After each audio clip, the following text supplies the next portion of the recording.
Welcome to Your Brand Amplified, the podcast where we interview marketers, publicists, and brands to learn their stories, what makes them tick, and tips and tricks that make a difference. I love a good entrepreneur story, and today I have a great one for you. I have Kelley Thornton, the CEO of Tiege Hanley. Kelley, thank you so much for being here. Thanks for having me. So excited to chat with you. Yes, same here. Got a little box of your products, gave them to my boyfriend to try out. He loves them. I have to say, men's grooming, I think you were doing this before other people discovered that this was a thing and this was an area to get into. But before we get into Tiege Hanley, let's talk about how you got there.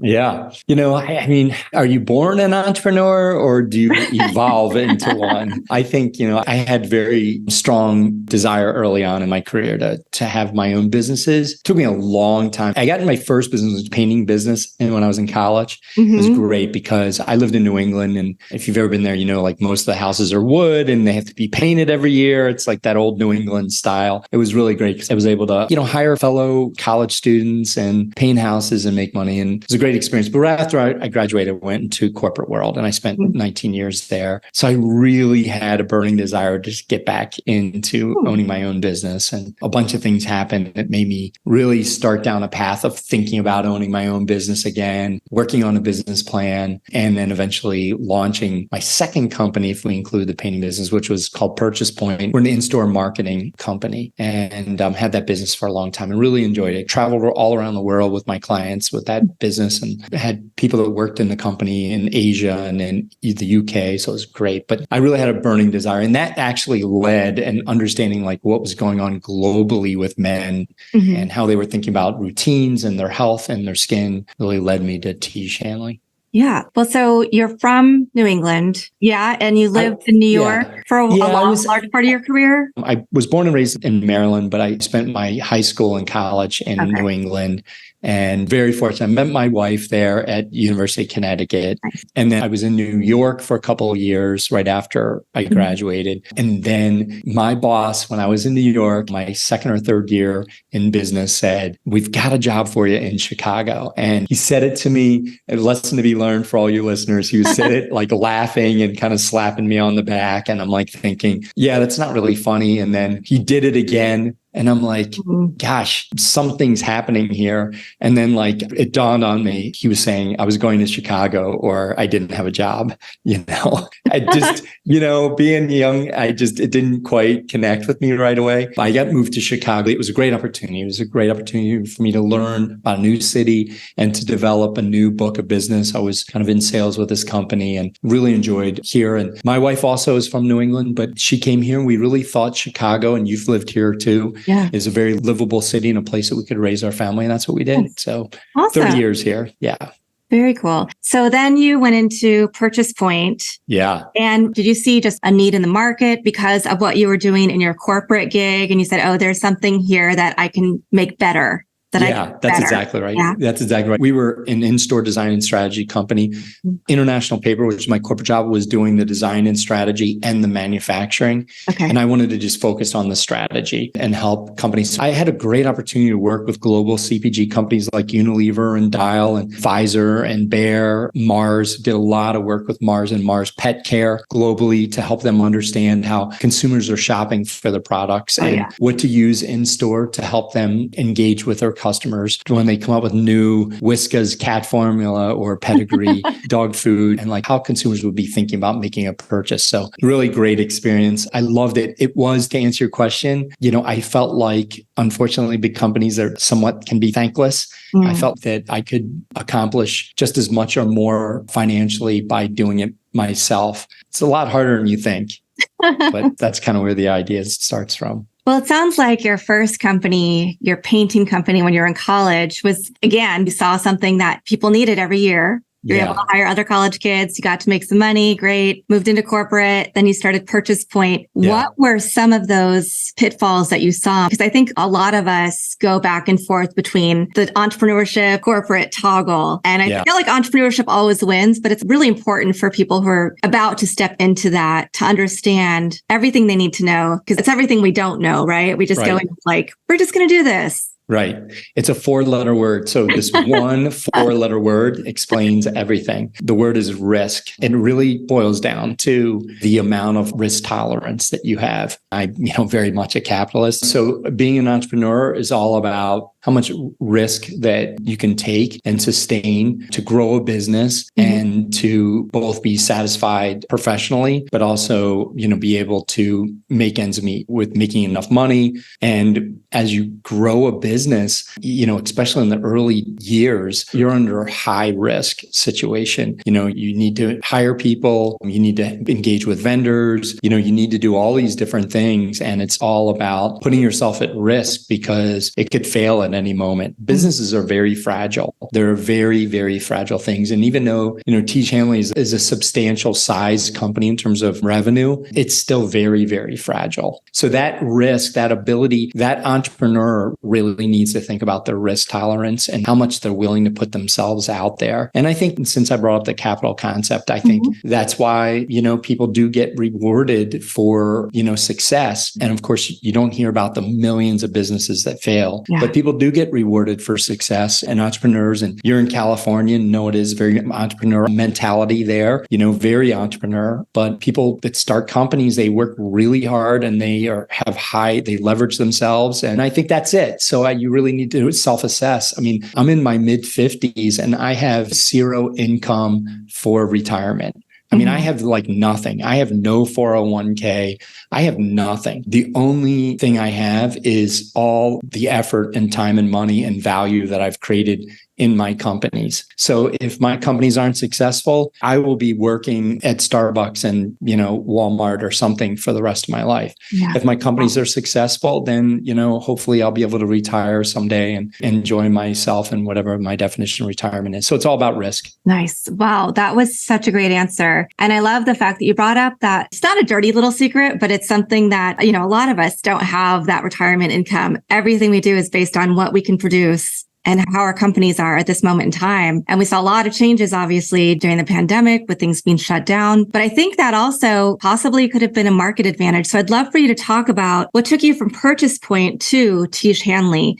And how did that come about? I mean, obviously you have this big background with working with CPGs, working with different companies, seeing how they strategize about their products. So I'm sure that helped you out. But how did you decide to move to the next company and make men's products focal point? So, in the 2000s, my same conversation I was saying, the owner of the company, Andy, who was hitting me on the back saying, you need to go. And I was I didn't really get it. But in 2000s, I was a lot of these companies, especially the OTC pharma companies, were talking about personal health. They were talking a lot about it. In mid 2000s, 2010, 15, 17, there was all this talk about, and I think a lot of it happened around the nationwide conversation around healthcare and Obamacare, when it was all about people taking more, even a higher level of responsibility for their health. And this means not just relying on your doctor to do this. You have to advocate for yourself. You have to exercise regularly. You have to eat right. You have to start taking really personal, responsibility for your health. And at the same time, I was seeing how guys were engaged in skincare around the world. And I was thinking to myself, this is insane. We're all a bunch of gorilla men here in America, using bar soap all, on our hair and face. And there's got to be a better way. So I really thought that creating healthy skincare routines was just part of a healthy habit. It's part of going to the gym regularly or going out for a walk regularly or going mountain biking regularly or whatever it is that you're into. So that really was a trigger for me, this concept around personal health and routine building and skin health. To me, it was just brushing your teeth, washing your face, moisturizing, protecting your skin against the sun's harmful rays. Yeah. Wow. So what did the roadmap look like to get your product? And it's very successful. I mean, you've shipped over 1.5 million boxes, probably way past that now. We're approaching 2 million. It's a really big deal. We're going to hit 2 million this fall. 2 million boxes, and each box has 5 or 6 items into it. So we've packed and shipped 10 million items. And by the way, we do it here. We do it ourselves. Oh, wow. We don't outsource our packing. I think I'm super super excited about it. What was your question? Your prompt was what was the roadmap? Because there's so many things. I mean, the packaging, but for the packaging, what's the formula? What products did you decide to launch with, and how did you expand? There's a million questions. I'll give it to you, but I tell you, you got me so like hyped up over the fact that I'm about to ship my 2 millionth box that I couldn't even think about what your question about the roadmap. Personally, I would say to anybody that's like really thinking about, your brand amplified, starting a business. I mean, I think the roadmap really has got to start with like the sales side of the business. Like, how are you going to sell your product, and what is going to be your differentiators? Yeah. And hopefully you have like something that's scalable. Hopefully you have something that has a large addressable audience. I was listening to the guys at True Classic. They're like burst on the scene a couple years ago selling t-shirts, and like that's kind of hard, right? You got Hanes and Fruit of the Loom and the Gap and these and another really great Cuts and a whole bunch of other great, and they've just been incredibly successful. So what's the size of the market? Well, all of men or all of women.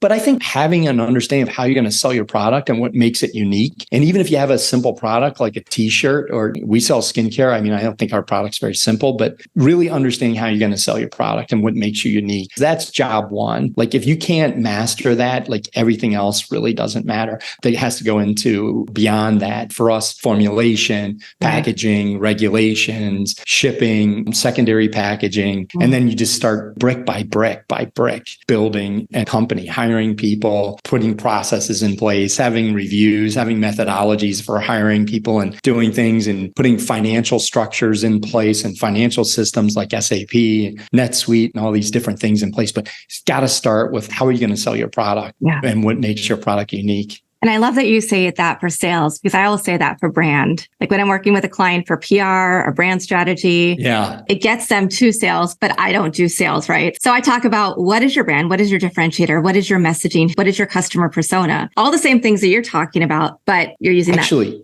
I think they're like brothers and sisters. They are really the same thing. I mean, I'm just being slightly crass and saying sales. I mean, you have to sell product or sell a service or something. Right behind that is the brand. Like, what do you stand for? Like, why would people even care about your brand? And actually, I'm going to post on LinkedIn something about it tomorrow. I know this is coming out a little later than we're talking today, but I was reading this weekend about Allbirds brand, and I was reading about how they meant so much for sustainability and what made them so successful. And they kind of lost their way. And, people are really buying Allbirds for that feeling of sustainability and clean living, et cetera, et cetera. Products are and this is all in the Wall Street Journal, products are not performing, and they've lost a lot of their market share to some new brands. And, at the end of the day, what they stood for, I don't know if that was enough to really get them to a place where they were going to be a sustainable company for a long time. So I think it's so important for your brand to be focused on what's important for your brand and staying with that, and not getting too far off the track. I mean, our brand is all about helping men look and feel amazing. All we want to do is provide simplified systems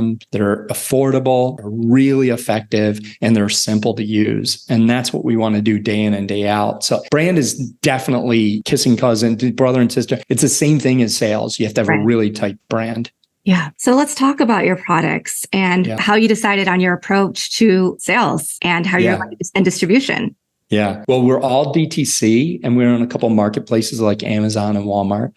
I was very fortunate to meet an influencer early on, and he was doing exactly what we've been talking about, Anika. He was really into helping guys understand how to have healthy routines, how to work out right, what to say in an interview, of course, how a significant other, and all of these kind of etiquette things, and how to think about your life in a way that's productive. And he was really kind of teeing off the last cue. He was really our voice in the marketplace. He really helped us. His name's Aaron Marino, and he's a very large YouTube presence called Alpha M. And he's just a great guy. He really is a genuine, empathetic guy that is really interested in helping men think about what it means to be a man today and to create healthy routines. So that was really early on. That was really how we got our voice in the market. From there, it's just creating formulas, creating the right distribution, all DTC, and trying to get really good at it. And what made you decide to go direct to consumer versus be on shelves everywhere? I'm a control freak. I love the concept. It's really not about control. It's really about the concept of having a relationship with the consumer. Like that is so meaningful to me. We have people call us all the time and give us feedback. Like, I'm 50 years old. I'm 60 years old. I've never used these products and I'm getting compliments. My wife says I look great. Or I'm a 25-year-old guy. I've been through this thing and I'm going through these life changes and I love the smell of your product, these type of things.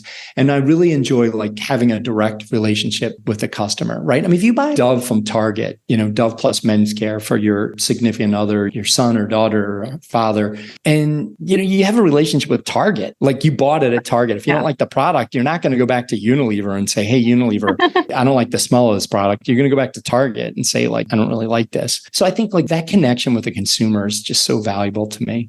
Nice. Yeah. I mean, I know I love a good subscription box. I didn't even know about this whole category that men would respond the same way. They respond differently than the way women do, but they are very interested in taking care of themselves. Yeah. Yeah. And I'm sure it helps that they get it delivered right to them. Like you say, going to Target, going to wherever, cut through everything that's on a shelf and figure out what's really going to work. Yeah, we're just a subscription company, but we're like what's called a modern day subscription. Like people can call us at any time, day or night, and say, like, I don't want this anymore. I don't like this product. And we say, fine, here's your money back. You don't like it? No problem. Can we change something for you? We do whatever our customers want to make them happy. And it works really well for us. Yeah. Yeah. So let's talk about the market size. You talked about shipping your 2 millionth box. Yes. Wow. That's what got me all crazy a few minutes ago. I couldn't even think after you asked me about that. And I know you said that everything that you have is invested in this company. Yes. What does the market look like? And how fast did it take you to get there? It's been tough. I have a lot of empathy for business owners over the last several years. I mean, COVID was really, really hard on everybody in every way, shape, or form. I think certain companies did really, really well during that. Other companies didn't do well. Other companies did really well during COVID, came out of COVID and struggled afterward, after COVID. And we've had a lot of issues with like this change in workforce and people want to I just want to work from the mountains of whatever or the beaches of Bora Bora. I mean, it's really hard to deal with all that. So for us, it's been just great. Every year we've been growing, 15, 20% year over year. Our growth has been excellent. But we've had really tough years. I mean, we have not had any outside funding. So every dollar that we make, we need to pay our bills, to save up to pay bonuses, to pay salaries, pay healthcare. Every single dollar we make, we reinvest. And I think when you do a business like that, you think differently. Like you don't spend money foolishly. Right. Every dollar you spend, you cherish. Every dollar you make, you cherish. So we've just been very fortunate to grow organically and sustain that growth with our sales. So, to all you people out there listening, like it's really, really, really hard, but to the extent that you don't have to sell some of your company to get an investment, is a really great way to do it if you can. Yeah. So. Nice. Yeah. Well, and you are over 8 figures at this point. Oh, yeah. Yeah. That's amazing. I think at some point, I don't know if I'll be here or not, but, I think it'll be a couple $100 million company. Wow. Yeah. It's really impressive. You said when you're shipping these boxes, you're usually shipping 5 to 6 products. I looked on your website. I saw you have like an acne line and a regular line. Yeah. So where do you see it expanding to? Do you see adding additional products to your line? Yeah, when I said focus before, I actually was talking rhetorically to myself because we expanded widely into grooming products for men like bar soaps, body wash, deodorants, below the belt powder, lip balm, body lotions, and things like that. And they're all phenomenal products. We sell them all and they do very well for us. But our sweet spot is really the face and skincare for guys. So we are doing massive improvements to our acne box. In 2024, we'll have a very significant improvement to our acne box. That's a huge market. It represents about 12% of our total sales. And I really want to do much better in acne and help have a very specific men's acne box. And we're going into more higher end, very specific face care things for guys, things that maybe women have thought of before, like retinol and niacinamide and different collagen formulas, but that guys are really new to guys like these concepts. partnership. So we have a brand new coming out right around the time of the show in September, October. We have a new retinol product, and it's in a stick form, which is really, really, really great for guys. Very easy to apply, super fast. You can really apply it quickly to areas of your face that could really benefit from skin firming and adding collagen and moisture to your face. So we have these great, really skin-focused products coming out. I'm very excited about them. That just made me excited. Like, I want to try that product. Do you see a lot of crossover where women are starting to use the products, or they're buying products for their husbands or boyfriends or their brothers, and then they're like, "Wait, I need these for myself"? What happens is men start being engaged in the category from a significant other, typically. Right? I mean, they don't realize they're engaging in it, but they are. Some use some apricot scrub that was in the shower that belonged to their sister or their girlfriend, or their mother put it in there, or their spouse. And they're like, well, this is pretty good. So they get introduced potentially that way, but they really tend to buy themselves directly. Like they really want to buy it for themselves. About 8% of our population is probably women, but of that population, there's probably a high percent that are buying for a significant other. Got it. But my wife steals my stuff all the time, which is like the reverse, right, of what I'm saying. She's uses our facial serum and our nighttime moisturizer every day. It kind of is annoying to me because I bring it home all the time, and then I'm looking for it. It's not on my counter, and it's in like her vanity. So I'm like, I've got to take it back from her to use it. So it's great. Yeah.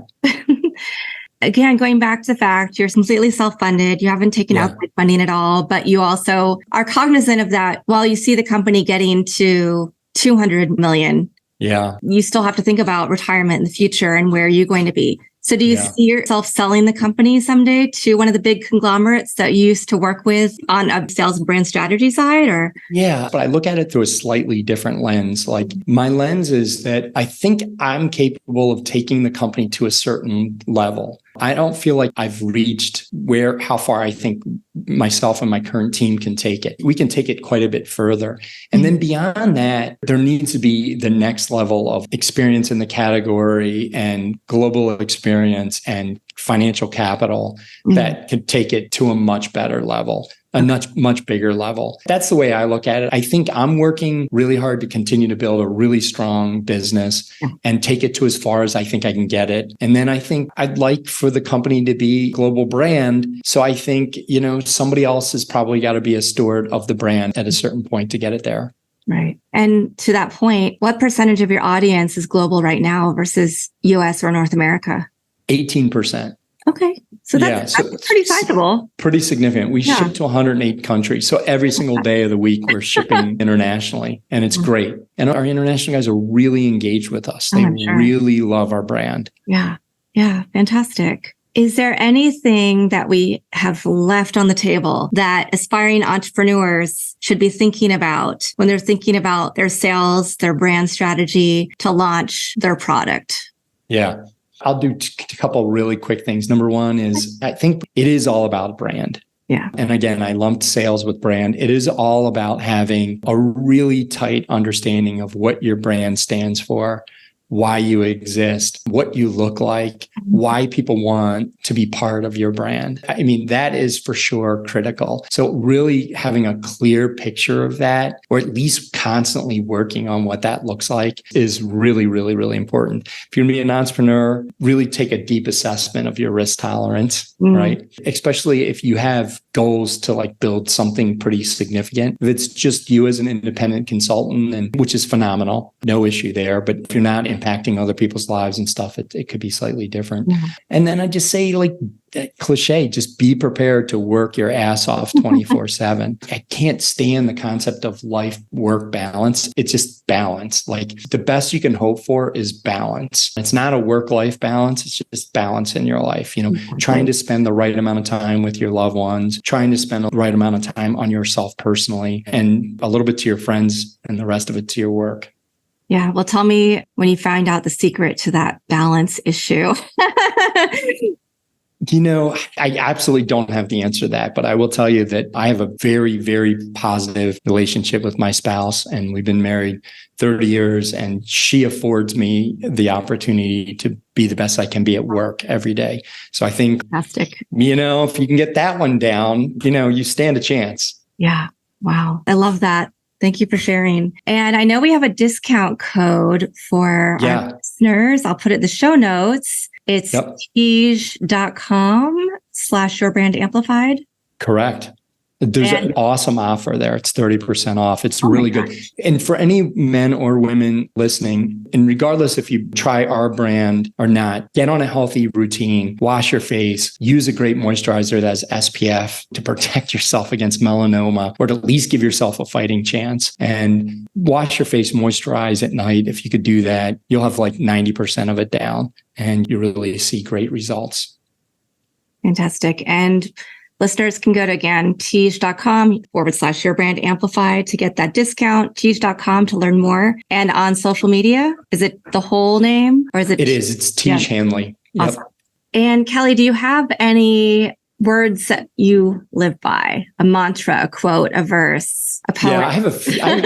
I'll give you one that's kind of like been the longest, and only because my father put it on my bedroom wall. But here at Tiege Hanley, I'll say we're not here to be average. We're here to kick ass. That's not the one that was on my wall. And try to always be your best every day. I like what Charles Swindoll said. He said, it's not the best looking or the strongest or the smartest, but those that are most able to adapt that survive. And I think that's true, like adaptability in life, especially what we've all as a nation has been through with everything with COVID and the fluctuations in the economy and everything that we've seen. Being adaptable is the secret to success. So just try to make yourself as adaptable as possible and understand that a lot of things are out of your control. Yeah.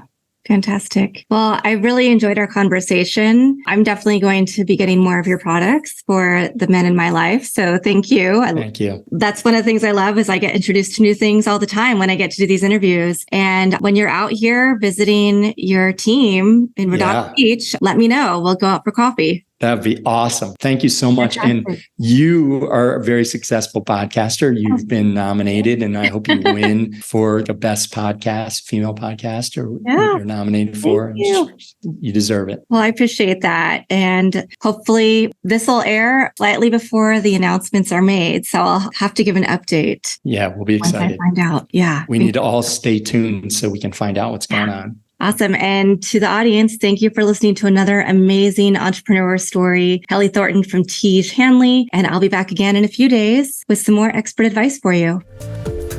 Want more? Check out amplifywithannika.com or follow me on socials at amplifywithannika.